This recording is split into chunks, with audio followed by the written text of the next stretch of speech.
Welcome back. You're watching World Insight. Tensions have risen in Hong Kong SAR. 148 people have been arrested so far. China's Hong Kong Affairs Office warns protesters in Hong Kong not to play with fire, saying violence is pushing the city toward a dangerous abyss. Take a look. Violence escalating. The recent violence in Hong Kong has seriously affected the region's transportation, public services and people's lives. Hong Kong police have become targets of violent acts. On Tuesday's press conference, Hong Kong police said the protesters' behavior had gone far beyond peaceful demonstrations. The nature of the demonstration has been changed from a peaceful demonstration to brazen criminal act. So the nature of the demonstration has been changed. For these rioters, they go on streets and make damage to the properties and also put weapons and hide some explosives. This has largely impeded the livelihood of our Hong Kong residents. The police also said protesters beat up those who don't share their opinion and attacked police officers and police stations. And all of these should not be tolerated. The Chinese mainland once again accused anti-China forces of being the driving force behind the violence in Hong Kong. Anti-China forces both inside and outside Hong Kong are instigating radical violent forces behind the scenes. They are coordinating, guiding and funding the radicals in Hong Kong. It is imperative to all of the people in Hong Kong to end violence and restore order. In the past few days, some extreme protesters tore down the national flags, while dozens of Hong Kong residents stepped up to safeguard the nation's dignity. They removed the flag here on Saturday, and they did it again on Monday, so we're here to raise the flag again. It's not just about Hong Kong, it's also the pride of 1.4 billion Chinese. The demonstrations began over legislation that would have allowed the transfer of criminal suspects to jurisdictions including the Chinese mainland, evolving from peaceful gatherings to violence during the past 2 months. Beijing has voiced strong support to the Hong Kong government and police and said violent protesters must be punished.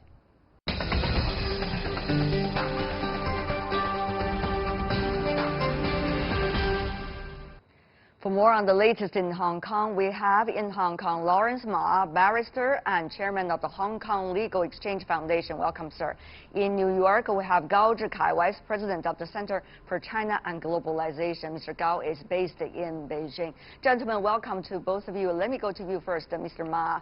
As a legal expert, how would you describe the relations between the SAR government and the central authority in Beijing regarding the peace and order in Hong Kong?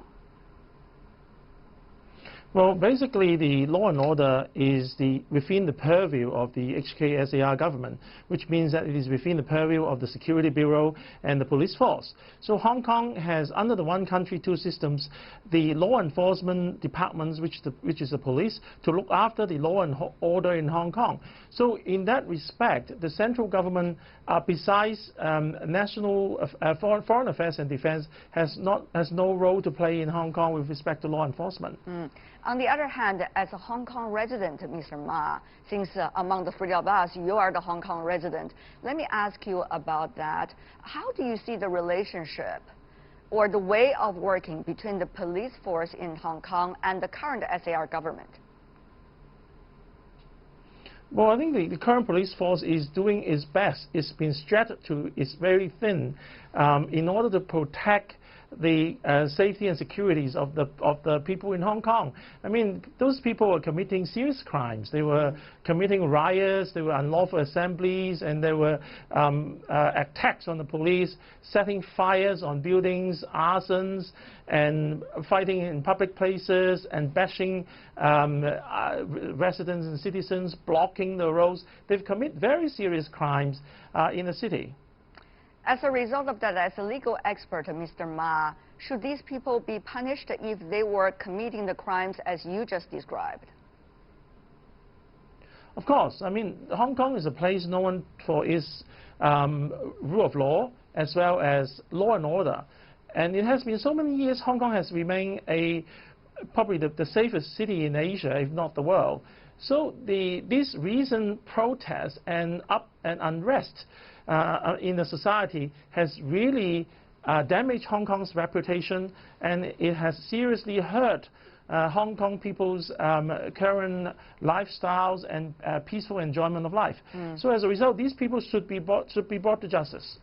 Mr. Gao, now you were quite active, even as an interpreter during the negotiation between China and Britain right before the return of Hong Kong to the motherland in 1997.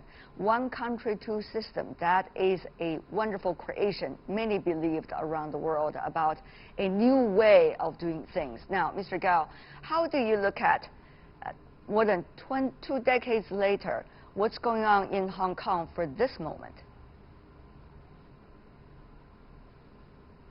Well, first of all, the one country, two system was a genius stroke created by the former paramount leader Deng Xiaoping, and paved the way for the smooth transfer of sovereignty back from Britain to China in 1997.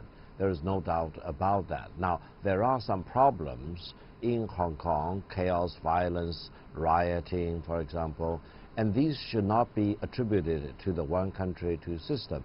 These should reveal that there are forces which are bent upon damaging the one country, two system.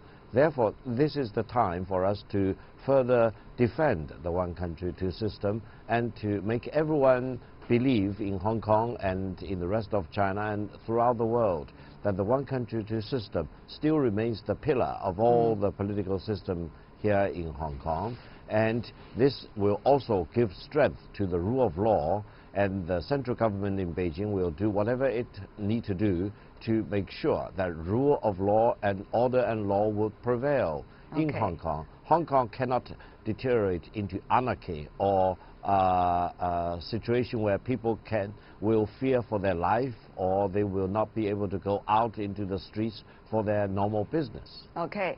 Mr. Ma, I was not in Hong Kong over the past 2 to 3 weeks in which situations escalated, apparently. So you probably could tell me better than what I see on social media, because those are sporadic moments, one could say.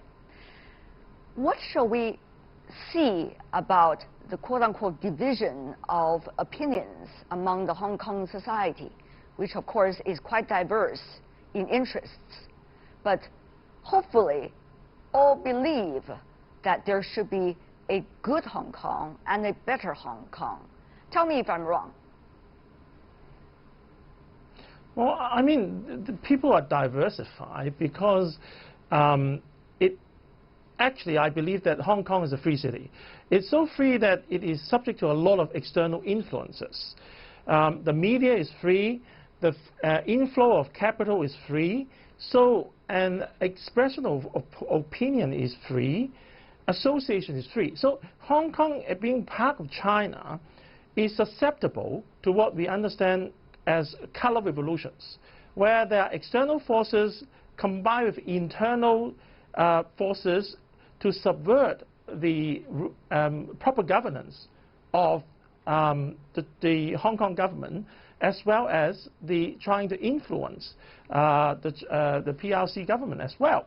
So as a result of this freedom of the city, external forces have utilized this opportunity to use Hong Kong as a base to destabilize mainland China. Interesting analysis. We'll see how things would evolve to see who is really responsible for the chaos rather than the peaceful discussion coming from the public about Hong Kong's future. Mr. Ma, if I could, a further question. What do you think people in Hong Kong, if I could even generalize like that, see their current life in a way? Could they still move freely wherever they want to go? Can they still go to work if they want to go? And could school students can still go to schools to study? Can people still travel freely in Hong Kong? Can they still speak their minds, whatever their ideas are in Hong Kong, without feeling the threat of being beaten or being punished by the others who do not believe in the same ideology? It's a series of questions, but I think they're very important. Yes. Yeah, this is a very serious political tide that it is flowing in Hong Kong, where people, the protesters, are taking on the stage and they victimize people who do not share their views or they do not cooperate with them, and they swear at them using foul languages, they bash them, and they damage their cars and properties if they come into their ways. So they are really hooligans on the street. And in the past few weeks, as we can see, the protests were mainly at night. But since yesterday, they have something called the non-cooperative movement, where they bully people on the train, they stop the MTR, they block the artilleries, block the highways, they block the tunnels, so that cars and traffics and transportations cannot freely pass through. That hinders and affected adversely the life of many workers, many employees, and to a certain extent students in Hong Kong. So I mean, you're right. I mean, we are pretty scared because we don't want to come in any direct confrontation or even come close to those people. I see. Mr. Gao, you've been working as an investor, and you've been traveling around the world, just as many in the world these days, from China's mainland. Do you think Hong Kong is still attractive to you at this point? I have full confidence for the future of Hong Kong. However, we need to do several things. One is absolutely we need to effectively restore rule of law in Hong Kong. And then there should be no more attack on the police officers anymore. Any such attack is not only on the police officers themselves, but actually they are undermining the rule of law in Hong Kong. They are actually undermining the one country, two system principle and the basic law system. Now, the Hong Kong people deserve to have the law and order brought back to them through whatever means. There are lots of very complicated issues, but at the very core is respect of the rule of law, bring back law and order, and enable the people to be free from threats to their lives or their properties, and business to need to be restored to their normal operations, rather than, for example, reputational damage being inflicted on Hong Kong again and again, and people start to lose confidence in the future of Hong Kong. Gao Zhikai, Lawrence Ma, thank you so much, gentlemen, for helping us understand what's going on in Hong Kong from your own perspectives. Really appreciate it.